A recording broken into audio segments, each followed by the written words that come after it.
Dan tidak jauh berbeda memasuki hari kedua penerapan aturan PSBB wilayah Bekasi, masih terdapat sejumlah pelanggaran yang dilakukan. Dan tidak sedikit warga ya baik pengendara roda 2 maupun 4 yang tidak mengenakan masker maupun mentaati aturan pembatasan jumlah penumpang dalam berkendara. Padahal pemerintah telah mengimbau warga wajib mengenakan masker saat beraktivitas keluar rumah. Dan berikut laporan Revikasi Barani dan juru kamera Oki Kurniawan.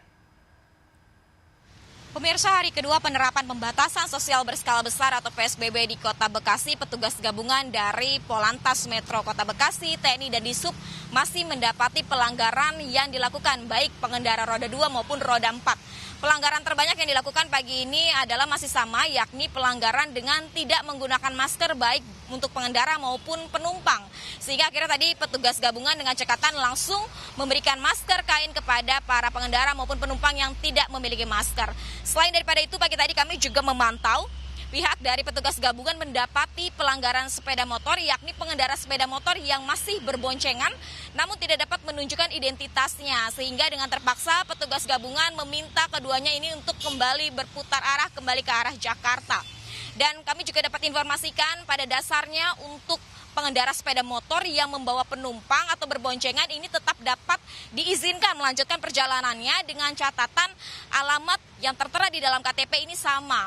Dapat kami informasikan untuk evaluasi di hari pertama penerapan PSBB di Kota Bekasi kemarin, Kapolres Metro Kota Bekasi ini juga menyampaikan bahwa mobilitas masyarakat masih cukup tinggi yang berlalu lalang tepatnya di perbatasan Kota Bekasi dan Kota Jakarta di Sumber Arta, Jalan Kalimalang, Bekasi. Tadi pihak dari Kapolres Metro Kota Bekasi menyampaikan masa PSBB ini jika mobilitas masih cukup tinggi akan dievaluasi apakah akan diperpanjang atau hanya 14 hari ke depan saja.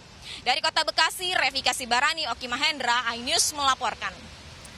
Dan mulai Jumat esok, pelanggar aturan pembatasan sosial berskala besar atau PSBB di Kota Bekasi, Jawa Barat akan dikenai sanksi. Dan sudah bergabung bersama kami yaitu Wali Kota Bekasi, Bapak Rahmat Effendi. Selamat siang, Pak Rahmat. Selamat siang, apa kabar? Baik, Alhamdulillah sehat. Semoga Bapak sehat selalu di hari ini. Baik, Pak Rahmat, bagaimana situasi hari kedua penerapan PSBB di Bekasi, Pak? Ya, penetapan pembatasan sosial berskala besar di Kota Bekasi, tahap pertama memang masih ada kekurangan, terutama kesiapan aparatur, kesiapan operator yang ada di lapangan, karena kita banyak ada 32. Nah, yang kedua persiapan jaring pengaman sosial, ya. Ini pun juga sedang terus kita tingkatkan, sedang terus kita maksimalkan. Mudah-mudahan malam ini bisa kita distribusikan satu persatu kepada warga masyarakat.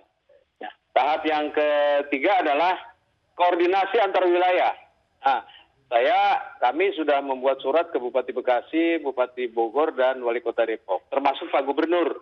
Bahkan berbicara langsung dengan Kepala Dinas Perhubungan Provinsi DKI, Wali Kota Jakarta Timur, dan Kasubdin Perhubungan Jakarta Timur. Artinya ini harus sama-sama dijaga, baik yang keluar maupun juga yang masuk terhadap tim pergerakan orang. Nah, yang keempat adalah menjaga ruang gerak di dalam kota. Nah, ini juga tidak kalah pentingnya. Mana yang boleh dan mana yang dikecualikan. Ya, Pak Rahmat, tadi kami sudah ada informasi mengenai beberapa pelanggaran yang masih terjadi hingga hari ini. Nah, bagaimana dengan Jumat besok mengenai adanya sanksi bagi siapapun yang melanggar?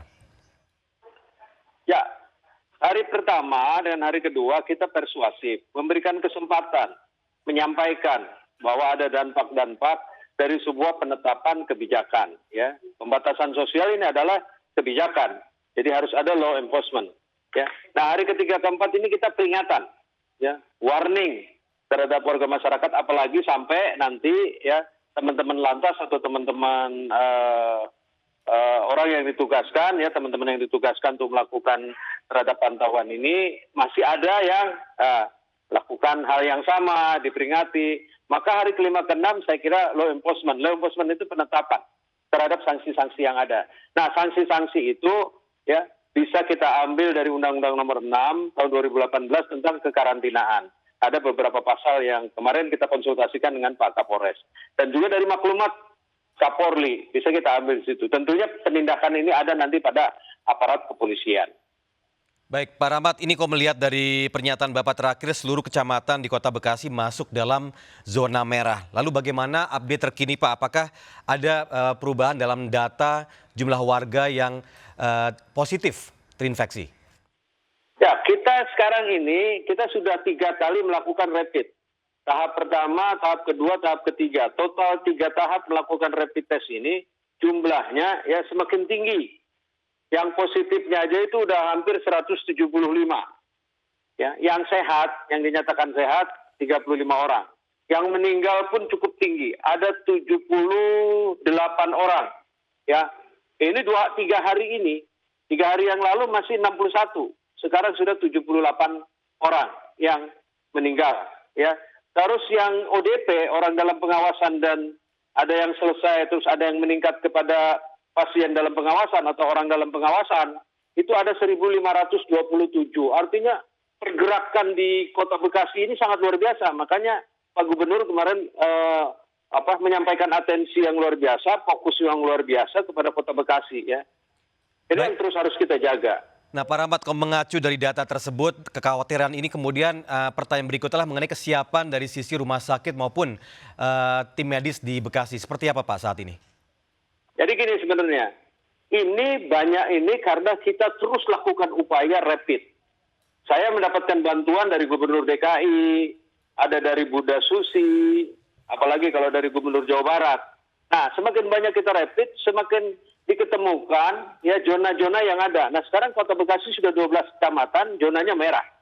Nah, penyiapan terhadap ruang untuk melakukan isolasi ini, kita dari awal, dari sejak siaga, kita sudah siapkan bekerjasama dengan rumah sakit swasta untuk ikut berpartisipasi. Rumah sakit di kelas A-nya, kelas B-nya, mohon maaf, kita minta 4 ruang untuk ada tempat isolasi. Ya. Kelas C-nya, kita minta 2 ruang untuk ada ruang untuk isolasi dan perawatan. Dan jika terjadi perburukan, kita Stadion Patriot Kota Bekasi sudah kita siapkan, di sini ada 107 kursi, 107 tempat tidur, termasuk juga oksigen 1 dan lain hal. Rumah sakit umum daerah kita kapasitasnya 100 tempat tidur lebih, itu kita pakai pusat rujukan Kota Bekasi COVID-19. Baik, Pak Rahmat, terakhir Pak, terkait operasional KRL sendiri, apa himbauan Bapak atau usulan disampaikan oleh Bapak sendiri terhadap hal ini, terutama untuk memutus rantai penyebaran? 3 hari yang lalu sebelum penetapan, kita 5 kepala daerah Bodebek ini, Bogor, Depok, Bekasi, rapat ya. Ada 2 kesimpulan pada saat itu, ya kalau Ibu Bupati Bogor dan teman-teman, kalau Depok agak fleksibel, meminta ya, yang pertama nih ya hasil kesimpulan. Yang pertama meminta KRL atau KCI ya menyetop penuh 14 hari. Kami meminta di Bekasi ini ada 3 stasiun untuk menyiapkan kereta di Bekasi Timur di bulan-bulan dan Keranji untuk tidak berhenti kalau dia jalan untuk tidak berhenti di bulan-bulan, artinya langsung ke Senen atau ke Gambir. Nah, kemarin Pak Gubernur menyampaikan hasil rapat dengan KCI ya, apabila nanti Tangerang Raya atau Banten ditetapkan PSBB, maka komuter itu atau KRL itu atau kereta itu berhenti total 14 hari. Baik, Pak Rahmat Effendi, terima kasih telah bergabung bersama kami di seputar iNews RCTI. Tentunya kami doakan agar semoga apapun yang dilakukan demi memutus rantai dan juga untuk menangani hal ini dapat berjalan dengan lancar. Terima kasih. Baik, terima kasih Pak Rahmat Effendi, Wali Kota Bekasi bersama seputar iNews RCTI.